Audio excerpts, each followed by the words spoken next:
Hacksaw Ridge è uno di quei film che devi vedere almeno una volta nella vita. Un'opera ben recitata e diretta, cruda e visivamente impressionante. Ma partiamo con un breve riepilogo della storia.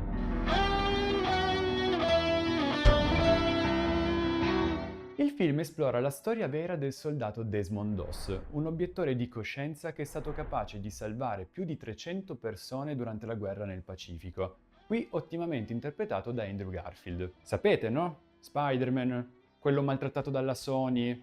Lui, sì, proprio lui. Il film parte in media res per poi mostrarci la gioventù del protagonista, dove possiamo comprendere al meglio la sua situazione familiare, con un padre ubriacone, uno splendido Hugo Weaving, che prende a cinghiate lui e il fratello e diventa spesso violento nei confronti della madre dei ragazzi, interpretata da Rachel Griffiths. In seguito conoscerà una bellissima ragazza, Dorothy, interpretata da Teresa Palmer. Oh, era dai tempi dell'apprendista stregone che non la vedevo in un film, e deciderà di entrare nell'esercito come soccorritore militare. Tutto si complica a causa del suo rifiuto di impugnare le armi, portando la sua vita nel campo di addestramento ad essere praticamente impossibile, a causa dei pestaggi da parte dei suoi commilitoni e delle angherie perpetrategli dai suoi superiori in comando, il sergente Howell, Vince Vaughn è bravo nei ruoli seri, e del capitano Glover, Sam Worthington, il protagonista di Avatar, i quali non vogliono un obiettore di coscienza nel loro plotone, in quanto considerato più un peso che una risorsa. Si arriverà poi alla famosa battaglia di Hacksaw Ridge, o di Maeda, la scarpata che il battaglione doveva difendere,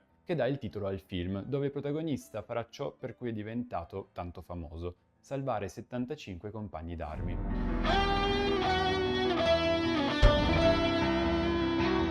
Ho visto solo 3 film di Mel Gibson, questo, La Passione di Cristo e Apocalipto, e ho sempre apprezzato due cose: la fotografia e la regia. Gli si possono dire tante cose a livello umano e attoriale, ma come regista è veramente bravo. Qui ci troviamo davanti al suo miglior lavoro tra quelli che ho citato. Lo so, mi manca Braveheart, ma cercherò di recuperarlo al più presto. La battaglia da sola vale il prezzo del biglietto, cruda e violenta, sporca e terrificante. La scelta di togliere la musica per lasciare solo i suoni ambientali del campo di battaglia è semplicemente perfetta. La fotografia esce fuori soprattutto nella seconda parte, dove possiamo avere scorci in campo largo della scarpata di Maeda e del campo di battaglia. Nel complesso abbiamo di fronte a noi un lavoro enorme e molto ben presentato.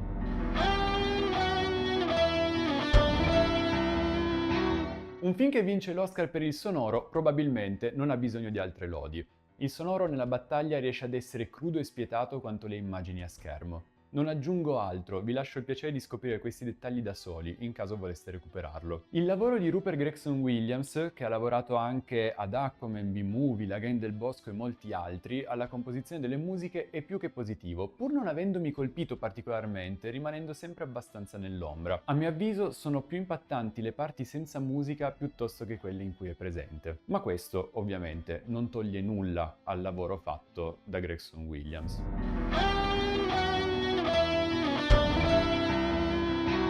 Garfield meritava l'Oscar al miglior attore protagonista? Sì. L'ha vinto? No. Il mancato Oscar rende meno potente e bella la sua interpretazione? Assolutamente no. Bravissimo, intenso e sempre perfettamente in parte, riesce a farti apprezzare il personaggio come se fosse un tuo amico, riesce a farti star male per lui quando subisce i torti che i commilitoni e i superiori gli infliggono. Che altro c'è da aggiungere?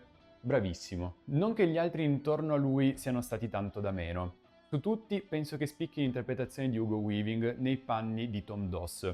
Riesce a rubare la scena che è manco Diabolic e a rendere un personaggio prettamente negativo quasi compatibile per tutto ciò che ha passato. Ottima l'interpretazione di Worthington e Vaughan, molto bravi entrambi nella parte dei soliti americani spara urla che poi si redimono e capiscono che possono essere anche un po' meno arroganti e inetti nei confronti del protagonista. Poco da segnalare per quanto riguarda Teresa Palmer e Rachel Griffiths, svolgono il loro compito senza infamia né lode. Il doppiaggio è, come spesso accade, a livelli altissimi, non ti fa perdere nell'immersione ed è sempre sul pezzo su ogni personaggio, anche per i secondari. Vorrei dare un premio a Lorenzo De Angelis per quanto sia perfetto su Garfield, lo era già negli Spider-Man, lo era in The Social Network e lo è qui. Non fate l'errore di dare un'altra voce al buon Andrew. Grazie.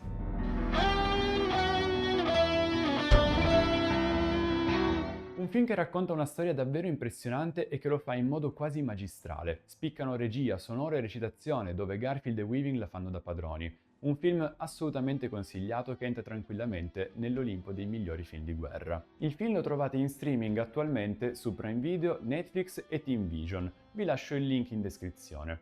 E voi cosa ne pensate? Fatemi sapere la vostra nei commenti e ovviamente non dimenticate il like e il follow.